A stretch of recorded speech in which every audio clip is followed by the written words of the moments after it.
All right, a couple of questions real quickly. This one's going to be shorter than usual because this is just one of them days. This is one of them days. And I got a meeting coming up in about an hour that is related and unrelated to the main mission here. And maybe I'll explain it someday, maybe I won't. But it's just another reason why I can't just babble on and on as long as I ordinarily do today.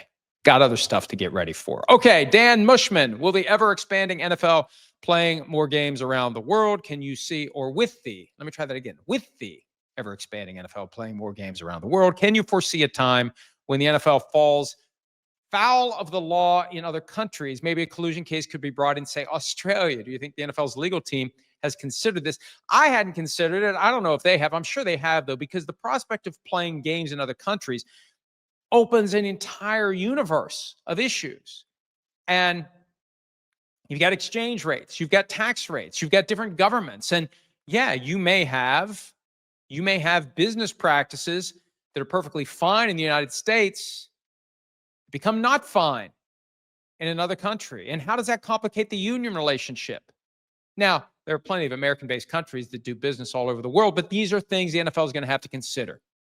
Every time you're operating in one state in the U.S. and you move to other states, you have to consider, if you have operations in those states, what are the laws of those states? Move to other countries, you got to do the same thing. So I think the NFL will be appropriately buttoned up, but that's just another one of the issues and potential complications of moving teams into other countries and also playing games in other countries. It could be simply playing games in other countries opens the NFL up to some sort of regulatory oversight or judicial system oversight in these other countries. J14 Mitchell, should players and agents really emphasize signing shorter-term contracts like 2 to 4 years max instead of being under contract for 5 or 6 years? Teams like to guarantee short, so players should sign short and get back to the table sooner. Hey, that makes sense in theory, but J14 Mitchell, here's the problem. The teams want to have the non-guaranteed back end for a couple of reasons. They want to spread out the cap hit from the signing bonus and the money that's paid out early, and they want to have that year-to-year luxury of whether or not they're going to keep the player on the team at an affordable rate without the player coming back. If the player's playing well, if the player's not playing well, tear it up. If the player is playing well, he's coming back to the table. Give me more, give me more, give me more.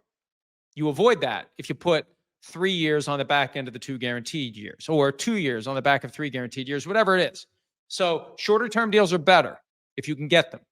That's why the Trey Smith deal, great deal for him. It's 4 years total and 3 years as a practical matter guaranteed. The Dak Prescott deals that he's been doing, 4 years, 4 years. That's great. 4 years from signing, not 4-year extensions, 4 years from signing.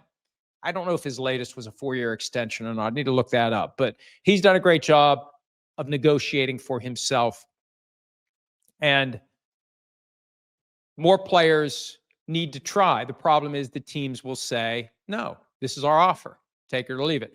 And my biggest piece of advice when it relates to those non-guaranteed back-end years, it's critical to have a trigger in there in March that either has a massive payment due or guarantees salary, something to force the team to cut the guy so the team can't string the guy along, cut him late in the year, or go to him right before the start of the regular season and say, if you don't take a massive pay cut, you're going to be cut. And oh, by the way, everybody else's roster is set, so you're screwed. You want to force these issues to a head in March. That's the most important thing to have in the non-guaranteed years of a long-term deal. This is the last one. Column MU Simons. Do you remember the first time you met Sims in person? And I do.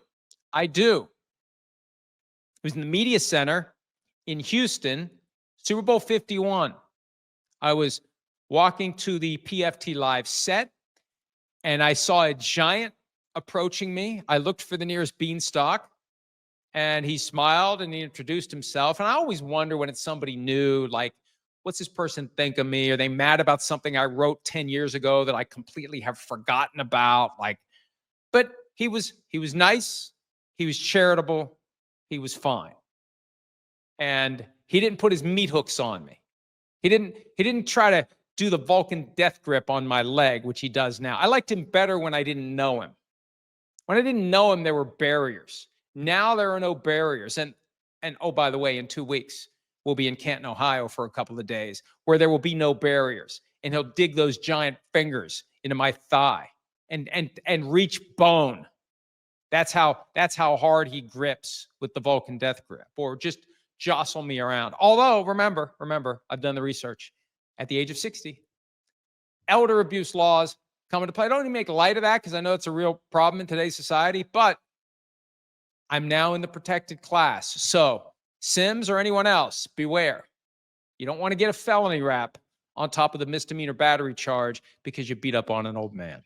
Hi, it's Mike Florio. Thanks for watching PFT on YouTube. Hit subscribe for the latest news and analysis from Pro Football Talk.